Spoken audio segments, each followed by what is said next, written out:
I ran marketing departments in corporate America for 10 years and then ran a digital agency for over another 10 years. So I know the roadmap to online success, and that formula always includes producing content to share your message, from your marketing message to sales and delivery. Hi, I'm Jennifer Neal, and you're listening to the Content Toolbox. I believe the secret to finding and creating raving fans online is through you. In building relationships through stories that share who you really are, create genuine, crazy, raving fans that keep begging you to take their money. And on this podcast, we'll be talking strategies, tactics, tips, and more with myself and other industry experts. So buckle up and start your engines, because it's go time. All right, everybody, welcome back. On today's episode of the Content Toolbox, we have a very good friend of mine, Mr. Neil Holmes. And Neil, I met, a couple of years ago now at a ClickFunnels conference event. And the story was, it's kind of a long story, but I'll reduce it a little bit here. The story was we had gone on an Uber ride, and I was the last person getting in the car, and the Uber driver decided to take off before I was fully in the car. I had one leg in, one leg out. He drugged me for about 10 feet and twisted my ankle, tore up some stuff, but no damage otherwise, although my ankle was very, very sore. Enter Neil, whom I had never met before, and he's like, "So, where does it hurt?" And I'm like, "Yeah, here at my ankle." He's like, "Point to it." And then he grabs my wrist and does some magic voodoo to my wrist bone, like just playing with my wrist. And then he's like, "Okay, go walk around on that and tell me how it feels." And I kid you not, you guys, all of the pain was gone. And from that point, Neil has had my attention. So welcome to the show, Neil. Thank you very much. that's a fun story. I like to tell a lot of people that. It sounds better when you tell it, but yeah, magic, right? I do some magic. Magic, Mr. Magic Fingers. Yeah, it's pretty awesome. So that may not actually have a lot of context for anybody listening here unless you actually know what it is that Neil does. So why don't you tell us a little bit about who you are, what you do, and kind of how you got where you are. So I am a medical massage therapist, and this journey started for me back in 2002. I had a motorcycle accident, and it was pretty bad. 2 shoulder surgeries later, and my whole entire life changed overnight. And after all the road rash had healed, I got sent off to an accident clinic. And while I was there, I was getting treatments 3 times a week. For 2 months, I was defeated. I had a ton of pain. Nothing was getting better. I was getting adjustments. I was getting ultrasound, electric stem, traction, you name it. They were doing it to me. And I had enough. I said, you know what? This is not working. I'm 20 and I'm broken. And I quit. So I told that to the chiropractor, and he actually said, let's try some massage. And I the biggest eye roll you can imagine, because my perception of massage was, I even asked him, like, so where's my robe and where's my like my hair in a towel? That's what I was thinking massage was. And to my ultimate surprise, it took me 4 visits of getting the right body work done for me to be about 80% better, when I had just wasted 2 to almost 3 months of nothing working. So that obviously caught my attention enough to where that's what I wanted to do. It was literally the change and pivot in my life that I'm like, ooh, why did that work? And how can I do that for someone else? And that's been it. Fast forward now, that was in 2002, and I've been doing this now for 13 years, and my entire focus is on pain and injury and pain patterns. Yep, and you have built yourself a very successful practice, practicing just medical massage, and yes, have stayed very successful even through pandemic times. Well, it's interesting. It's something that happened that I recognized, back in 2008 when we had the recession time. I realized, I said, the only things that are recession proof are alcohol and pain. But alcohol apparently it's not pandemic proof, because every bar around town is closed. But what hasn't changed is pain. In fact, more people are having pain now because they're not living life like they used to. And that's getting more and more people through my door. Yep, absolutely. One of the lucky who is actually profiting from this pandemic. Awesome. All right, so this is all about content. and messaging. So let's talk about how you have kind of crafted your story or stories over time and how you're using that in your business. So everybody can relate to this. We've all been somewhere where they got an MRI and there are more big words than little words. And when it gets explained to you by whoever, the physician, if you even go back to your doctor to see it, they use the same words that are in that report, they're all this long. And the problem is nobody knows what that means. Appreciate you telling me that I have, radiculopathy and, I don't even know the big words. That's the problem. But a lot of these big words, they go right over everyday people. When it's being explained, you don't know what that means. You just, out of respect and courtesy, as you're being told, you just go, yeah, it's true. So how I've been successful in my practice for a lot of years is I use something called the kind of like bridge, where I know what the report says, and then I'm going to explain it to people in just everyday terms, because one of the ones that I use the most is it's your brake pads. Your brake pads are fine until the day that they are not. And the thing is you don't see the wear and tear as you're going through it. That's what our bodies do. Repetitive motions all the time will cause injury eventually. No matter how much stretching and how much exercise you do, if you keep hitting the brakes, eventually the brake pads are going to wear out. So that kind of like bridge is just one example that I used for a lot of patients so that they get a better understanding of how their body is breaking down and why they need to get it fixed. Yep. That is such a key important term because it's super relevant to you because you're dealing with, like you said, medical terminology and things. But a lot of us are not even dealing with medical terminology, but we get stuck in our own lingo. And it might as well be medical terminology or some sort of like those nutrient things that show up on the back of food labels that none of us can even pronounce. But that's the thing. If we start speaking that gibberish language that makes sense to us, it doesn't necessarily make sense to our customers. Exactly. I know that in the online space, that's technobabble, right? We call that in the digital world. We have our own exact same thing in the medical world where it's just you're talking clinical. So clinical doesn't transfer to the patients. And so me using that kind of like bridge and all the different analogies and examples that I can get my patients to know right off the bat what their problem is, what we need to do to fix it, and how often does it need to be repaired and replaced. Yep. And you guys, did you hear that? Talking to your customers and finding it out what it is that is their problem and then what we need to do to fix it. That is, at essence, the core of every single business. Exactly. And Neil is one of those people, like you seriously, the kind of like bridge, you have mastered this. In fact, I'd actually like to share an example of that. And I know one of your favorites is the garden hose. Yes, one of my favorites. All right, so lay it on me. So the garden hose, here's the thing. When you go through, say your neck or let's use your elbow as an example. For people who have elbow pain, like tennis elbow, for example, when they go see any professional, they're all focusing on the elbow. And then, when nothing changes, you're on to the next person or the next person. So what happens when they end up coming to me is even though they have pain here, I'm like, well, just because you feel it doesn't mean that it starts there. And so what I mean by that, it's kind of like when you're watering your flowers and all of a sudden the water stops coming out of the hose. Do you just look at the hose and start banging the head of the hose waiting for the water to come out?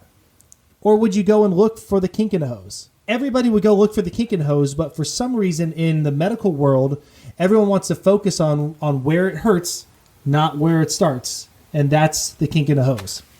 Yep, absolutely. And there's so many applications for that. Exactly. One, for you to be looking for problems, for all of us to be looking for problems in our own businesses. Like, okay, it's coming out in the form of not enough bottom line or not enough leads in the funnel or whatever the case may be, but like where that's not the actual cause. So systemically, where is that coming from? Yep. Go find the kink in the hose because the obvious thing that you think it is, it rarely is. You've got to go find the problem somewhere up the pipeline and you'll discover it. Yep, absolutely. And I think that if you can really find the that kink, if you can find that kink in the hose for your customers, which you, Neil, have actually nailed, and that's why you're able to sell higher price packages and things. And for the rest of us, if you can find that kink for your customers, then that can actually, you can use that to change your messaging and change how you're selling people. Mm-hmm. So let's talk, Neil, about how you have done that, because you are one of the, I don't even know what the percentage is, but I'm going to say it's a very small percentage of brick and mortar businesses who are actively pursuing and using digital marketing tactics to bring people in. So give us kind of a rundown on what you're doing there. Well, online, I'm running a lot of Facebook ads. Not just running Facebook ads for massage. I'm doing this for specific problems. So I'm being hyper-targeted about who it is that I can work with, and I've chosen a certain pain that I know I can get the biggest result the fastest. So low back pain and sciatic pain are the ads that I have running now, because I know that I can speak their language, I know where they hurt, and I know probably what they've already tried to do, and all those things are called out in my ad copy. And so once they're in the door, once I'm getting them here, I am instantly starting to set them up. I'm pre-framing them for the close. And that I'm only doing that if I get the result that I think I'm going to get. And 99 out of 100 times I'm getting that's actually happening. So I'm already setting them up with the right language where I'm letting them know that, if we don't get ahead of this, then we're always going to chase it. If we chase it, then nothing changes. So that they understand that there is no one and done. You're not going to the one time come in and do something. And when they actually say things like that, I'm like, it's kind of like brushing your teeth that one time, because how well did that work out?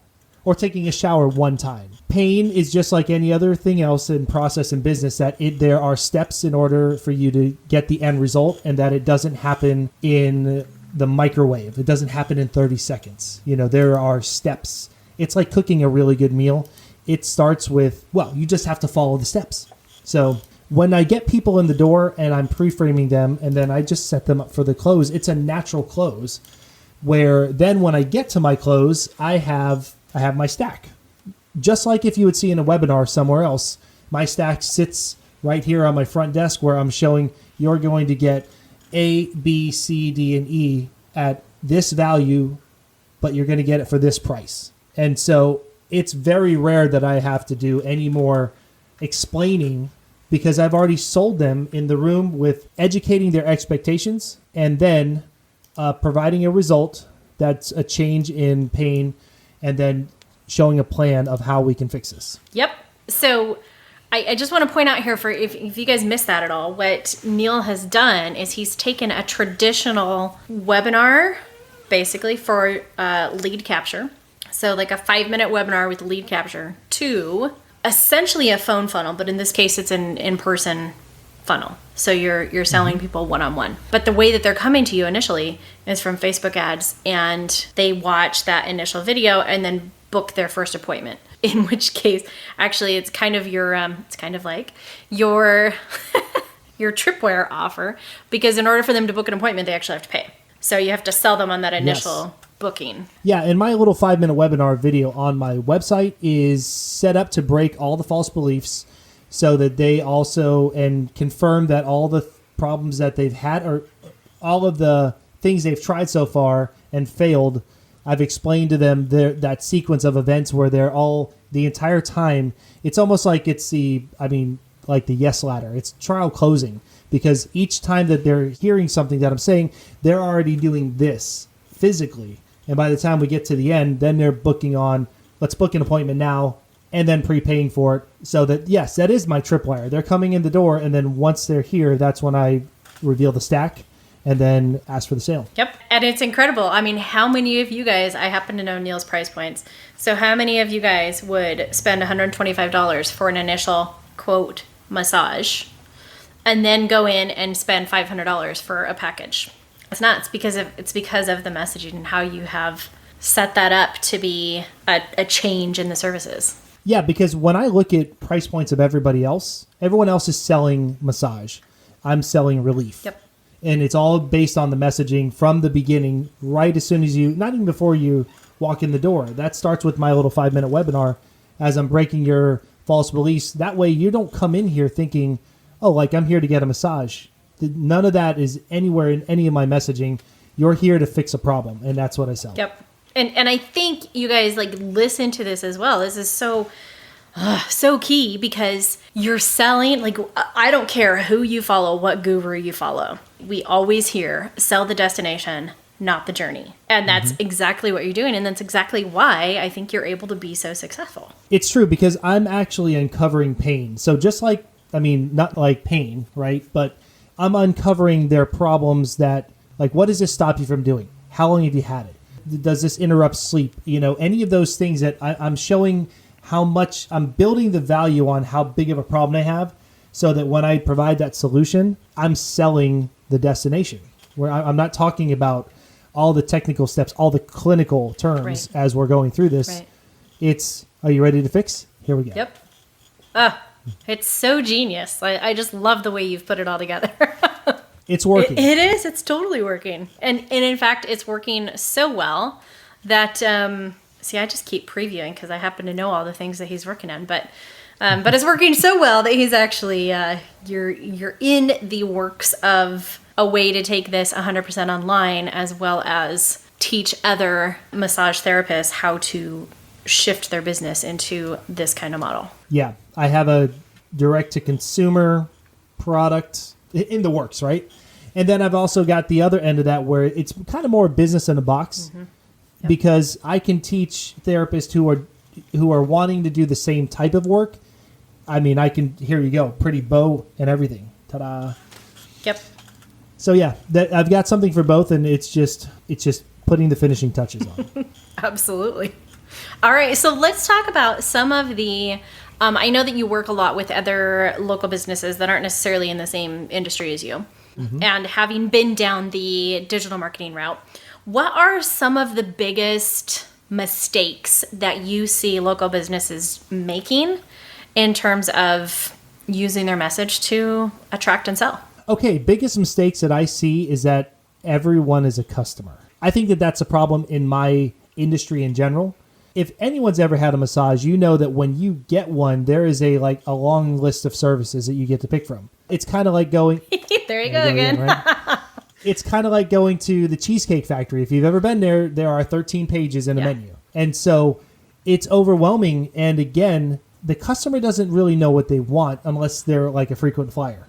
So trying to offer everything to everyone is a huge mistake for local businesses because if you pick one target and focus on the one thing, then you have a better chance of duplicating it because you know how to talk to that person, you know how to talk to that customer, how to get them in the door, and then how to provide good service to them. Yep. So biggest local business problems that I see are that everyone is a customer. Yeah.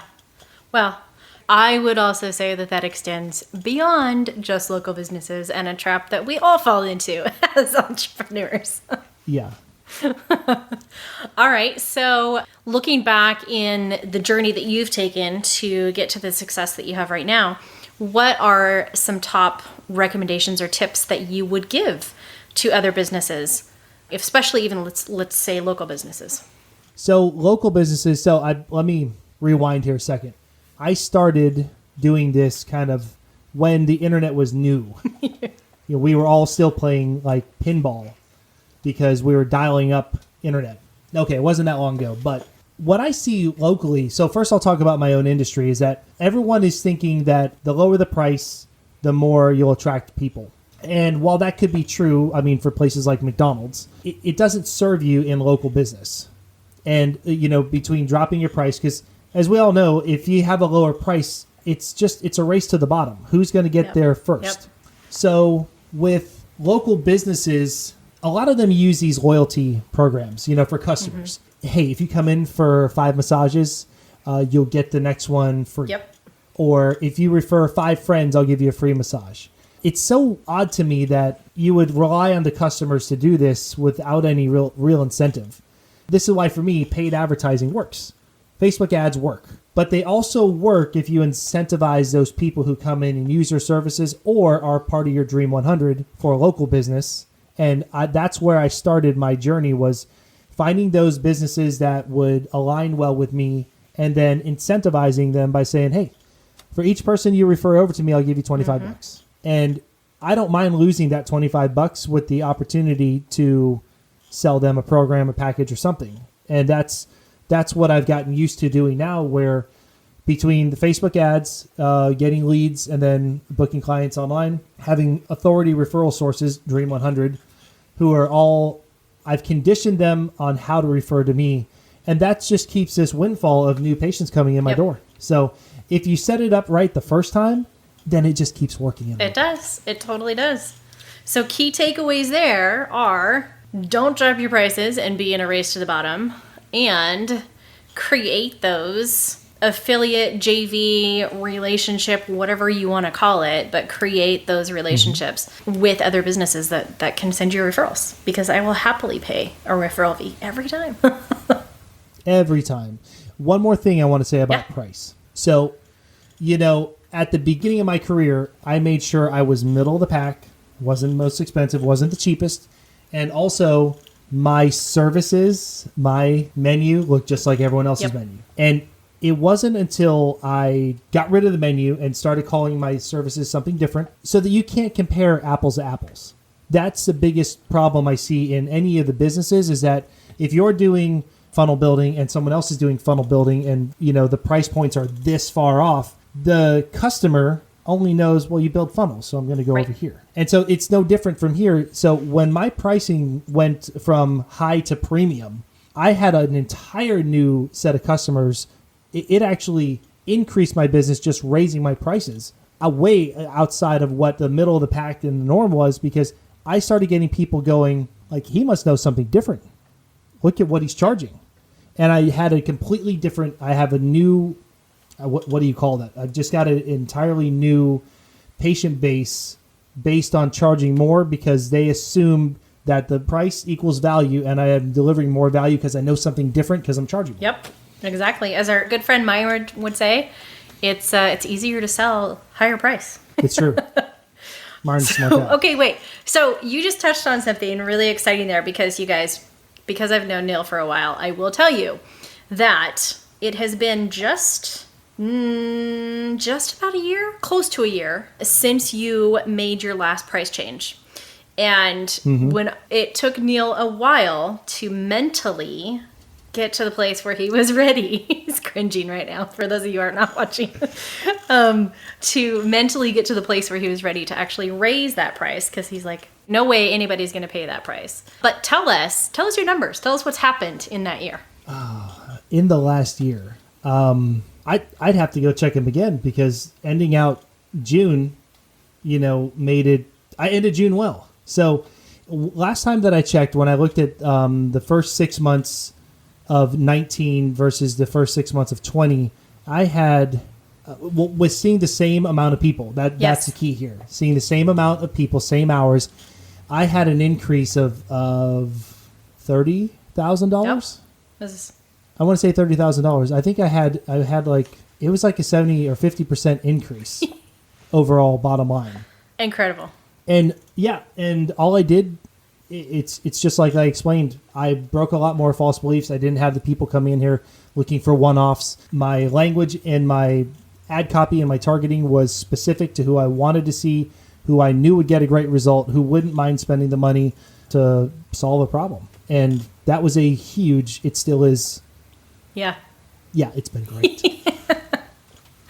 It's incredible. It is absolutely incredible what you have accomplished even in a year, and seeing now the other things that, like, the next steps, the next levels that you can take it to. Yeah. It's exciting. And I think also, like, one of the most important things about that is that the place that you're at now, a year later, looking at new possibilities and new things that you're going to be doing and implementing, new ways that you could sell and reach more people, you never would have been able to even see that or comprehend that had you not gone through the journey and experience that you went through in the last year. Well, without a doubt. fear is what paralyzes people. And luckily I had a very good friend who kept telling me that this is the story you're telling yourself. This is the story in your own head. And I'm going, no, it's not. This is market research. I see it. However, I didn't know till I tested it, and it was very shaky, very scary. But, just like riding a bike, after you do it a few times, you're an expert. And just like that, fast forward a year later, it's afforded me to pick and choose who I want to work with. We all get a vibe. Energy is one of those things that we can feel even over the phone. And we all get a feeling based on, just interactions with people. I don't mind saying no to people, or there have been lots of times where I'm like, you know what? I'm like, you're good to go. Take care. Versus here's my stack. I don't do that because I'm like, I don't need to with everyone who's walking through my door now. I get to pick and choose, and that's a luxury that most people don't get to do. Absolutely. Yeah. Okay, and since you just brought up fear as well, poor Neil, I'm picking on you here on this. Okay, so I know when you first started this as well, your confidence in your sales message and like the delivery of your pitch, you were super nervous about it to begin with. I know you started with a script and things like that, and now you're like rock star, amazing. So the journey and kind of how you went through that, what are some of the things that you learned and overcoming it, and maybe like some suggestions or tips for any other businesses that are trying to get to that?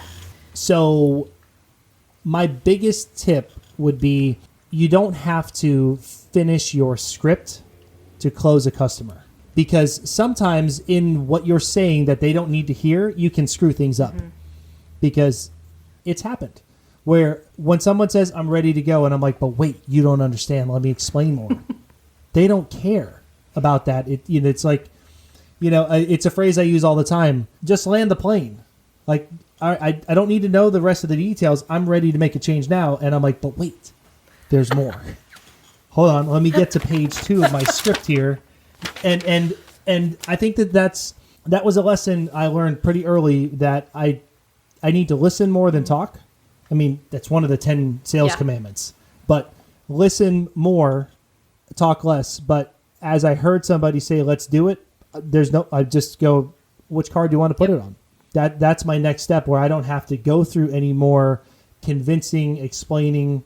So that's my biggest tip, is learn to know when to shut up. And then when the sale's done, ready, go ahead and don't finish your sales script. Sale closed, take it and go. Yeah. Perfect. Love it. All right. Any other tips or suggestions here that you'd like to share with other business owners? Feel the fear and do it anyways. We've heard that. I believe I own that book. That's what it's called. Feel the fear and do it anyways. Nothing in life grows without struggle. And since I deal with muscles and muscle soreness and pain, everybody knows that if you spend time in the gym exercising and you're trying to grow muscles, you have to strain them in order to get the result that you want. It's no different in any part of business. You strain through the next step, feel the fear, do it anyways, and just fail forward. I think I literally just quoted 4 different book titles right there. Fail forward. That's a John C. Maxwell book. But those things are important. We're all used to staying like inside our little box, our little safety zone. And another one of my favorite quotes is, nothing great happens in the comfort zone. So if you want to have something that's drastically different than where you currently are right now, know that there has to be some strain, fear, and work involved. And if you don't do those things, then you can predict that it won't happen. So that's what awesome. I got. I love that. And we're going to have to get a list of, you guys, I promise I will get a list of Neil's top favorite books, and we will make sure that we include links to those in this episode. That's perfect. Okay, so one of my favorite questions to ask is, on this journey, since you've become an entrepreneur, what is the most surprising thing that has happened to you, or the transformation? And it can be personally or in business, but like what's something that you never imagined would have happened?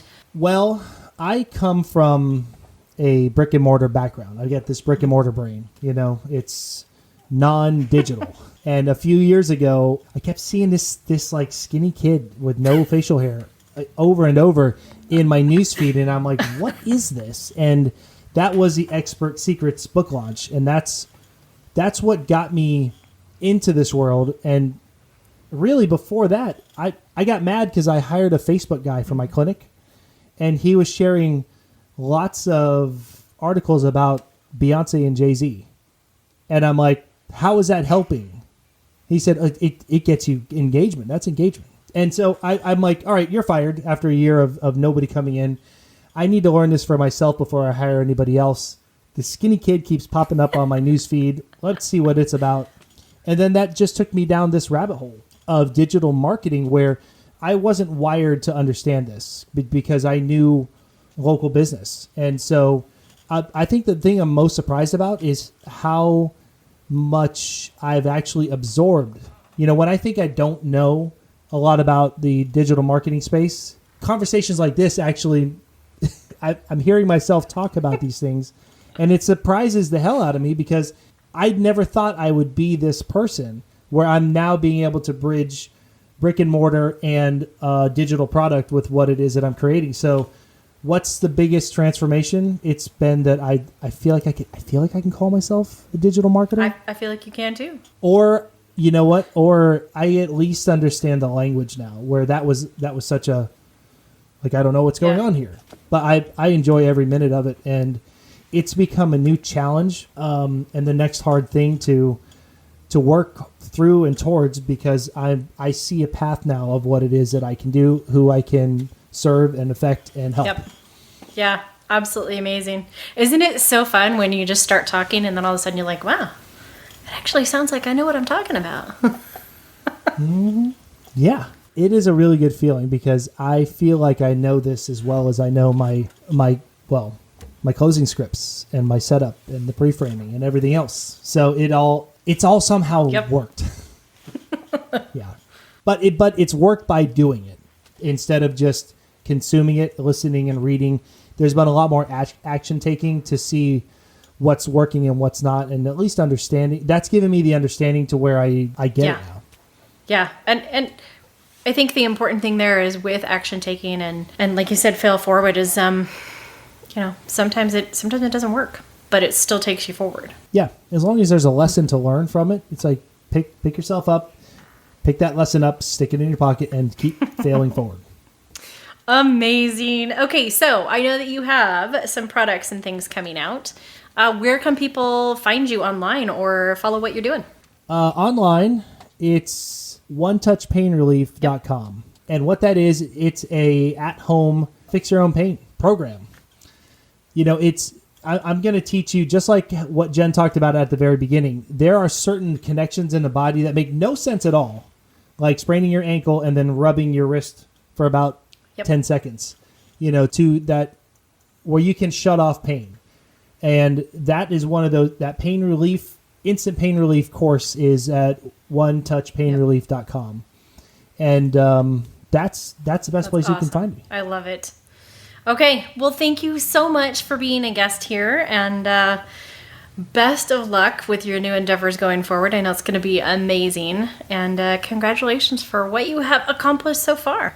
Thank you very much. All right. Thanks, Neil. We'll talk to you soon.